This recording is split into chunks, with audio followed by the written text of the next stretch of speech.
Bonjour, aujourd'hui chapitre 3, les espaces peu peuplés et leurs atouts. Ce chapitre rentre dans le thème 1 de géographie, les dynamiques territoriales de la France. La problématique de ce chapitre est la suivante.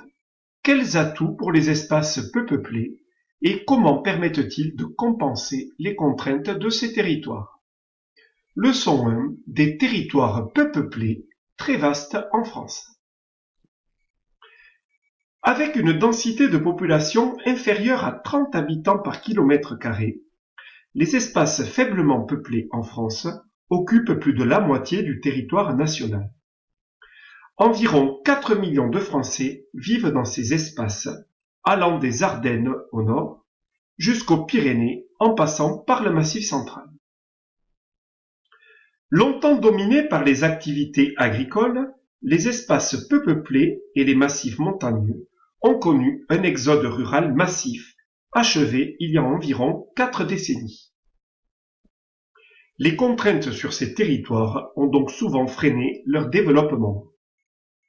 Le document suivant évoque l'exode rural dans un territoire montagneux, donc peu peuplé, celui des Alpes.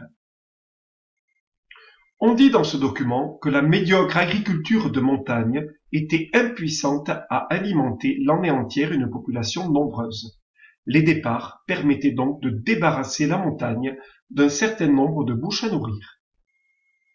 Nous pouvons donc noter la leçon ainsi que le vocabulaire lié aux éléments vus précédemment. Retenez bien le mot exode rural, déplacement de population des campagnes vers les villes, ainsi que le terme enclavement, territoire peu ouvert dû aux contraintes géographiques, montagne, et à une faible accessibilité, moyens de communication. Terminons cette leçon 1 par la réalisation d'un croquis. Nous allons d'abord repérer les espaces de faible peuplement, ici, ici et ici. Puis, repérons la diagonale de faible peuplement qui caractérise la France allant des Ardennes jusqu'aux Pyrénées. Complétons notre légende, ici espace de faible densité et ici diagonale des faibles densités. Donnons désormais un titre à cette première partie et nous pourrons l'appeler très simplement la France peu peuplée. Leçon 2, des territoires en plein essor. Aujourd'hui, certains de ces espaces connaissent de nombreuses dynamiques et la population augmente du fait de la proximité de pôles urbains. En effet, la seule dimension agricole est dépassée par de nouvelles dynamiques territoriales. Tout d'abord, des dynamiques industrielles et agricoles. Depuis quelques années, des entreprises s'installent dans des zones peu peuplées, mais à proximité de pôles urbains, créant ainsi des emplois et de nouvelles zones d'activité. À Brive-la-Gaillarde, au cœur du Massif central, il y a l'implantation d'une entreprise Silab, entreprise corrézienne mondialisée. Celle-ci est au départ une entreprise familiale, originaire de Corrèze, et installée près de Brive-la-Gaillarde et de Collonges. Elle est spécialisée dans les ingrédients actifs naturels pour l'industrie cosmétique.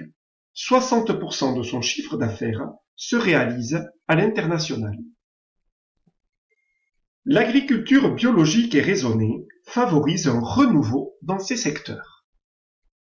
Les paysages naturels, le tourisme vert, les activités de pleine nature comme le trail ou la randonnée attirent de nombreux touristes dans ces espaces peu peuplés.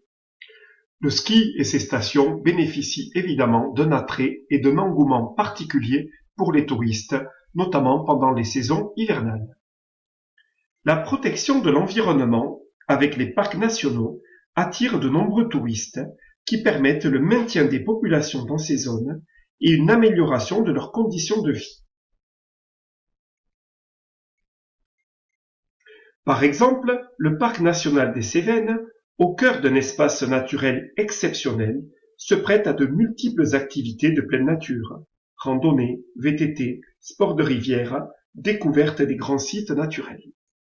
Comme nous pouvons le voir dans ce document, un parc national, et en particulier le parc national des Cévennes, est un territoire dont le patrimoine, écologique, paysager et culturel, doit être protégé de toute dégradation.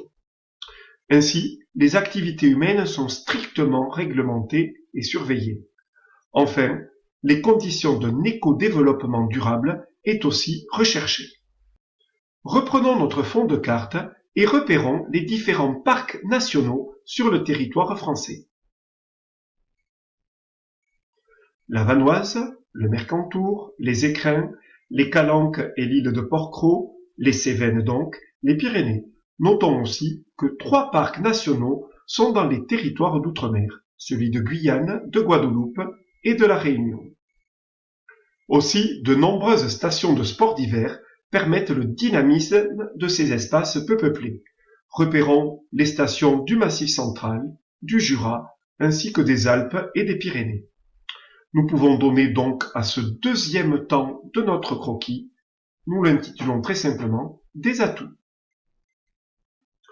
Troisième type de dynamique de ces espaces peu peuplés, des dynamiques résidentielles. Les néo-ruraux s'installent dans des villages en quittant les villes, recherchant calme et qualité de vie. Les documents suivants, qui prennent l'exemple de la région du Mercantour en PACA, illustrent ce phénomène. Le graphique montre qu'après des années de perte de population, le village de Guillaume connaît un regain d'attractivité démographique depuis les années 1999 à peu près. Toujours dans la même région, mais plus exactement à Tourrette-sur-Loup, une commune de l'arrière-pays, eh bien, on a vu la population passer de 734 habitants en 1946, 2267 en 1975, pour atteindre 4000 habitants aujourd'hui. C'est ce qu'on appelle un phénomène de mitage ou alors de rurbanisation. Le maire du village de Guillaume confirme ceci dans une interview et un texte publié dans Var Matin. Je cite, « On assiste à l'installation de nouvelles populations. Ces néo-ruraux qui ont quitté la ville, par choix, pour retrouver une qualité de vie et d'environnement. L'impact sur ces territoires est énorme, puisque les effectifs des écoles sont en constante croissance dans toutes les communes du haut pays. C'est donc un vrai signe d'espérance pour ces territoires. Malgré tout, cette ruralité reste fragile et, dit le maire, nous devons adapter les services aux besoins de ces nouvelles populations urbaines. Par conséquent, la rurbanisation est donc un phénomène important des espaces peu peuplés. Autre exemple, celui de la Dordogne et du Périgord. Depuis une dizaine d'années, ce territoire a connu un regain d'attractivité grâce principalement à l'installation d'Anglais dans les petits villages de la région, où ils ont acheté de nombreuses résidences secondaires. Par conséquent, les vols de l'aéroport de Bergerac vers le Royaume-Uni et du Royaume-Uni vers Bergerac se sont multipliés depuis quelques années.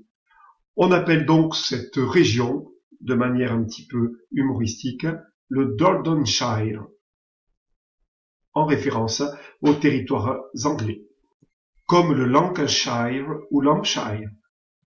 Nous pouvons donc noter la trace écrite qui synthétise cette leçon, ainsi que le vocabulaire. Néo-ruraux, habitants venant des villes s'installant dans l'espace rural, tourisme vert, activités touristiques en milieu rural, et rurbanisation, développement des villages à proximité des espaces urbains.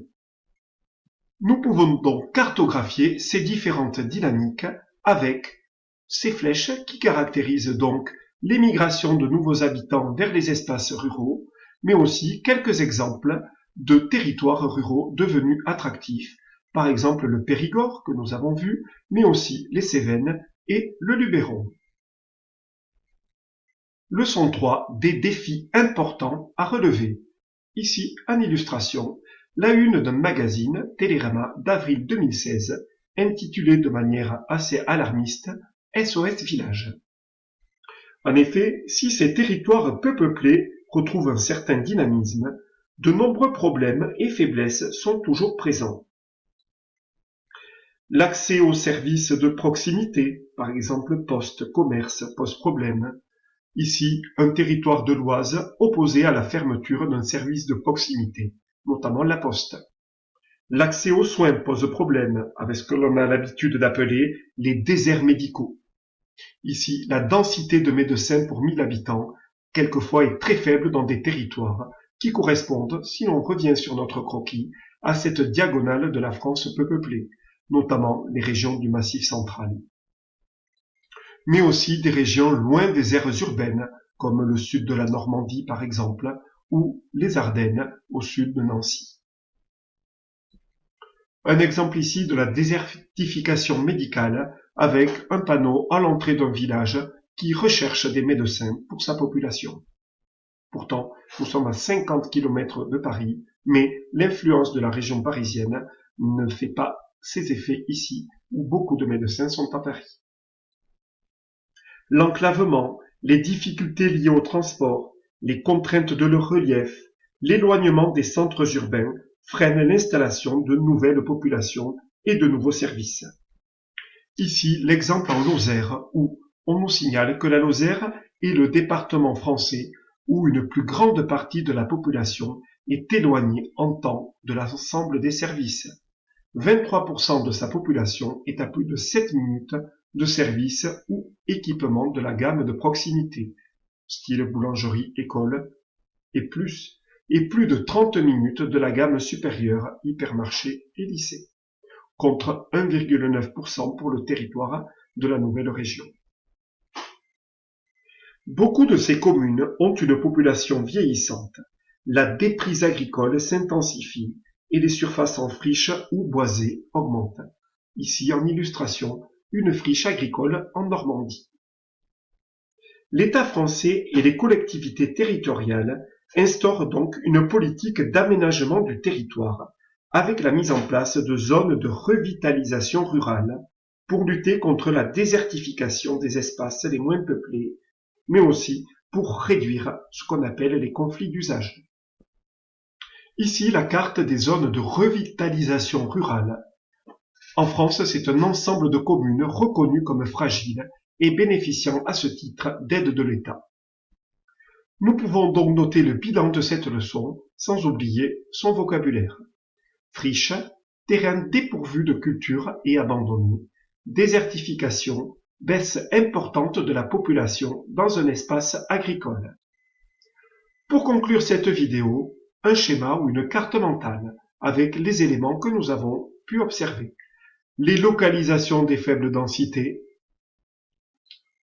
mais aussi des dynamiques démographiques, enfin des dynamiques agricoles, et pour terminer, le développement du tourisme. Merci, n'oubliez pas de compléter votre carte, nous nous retrouvons à la rentrée.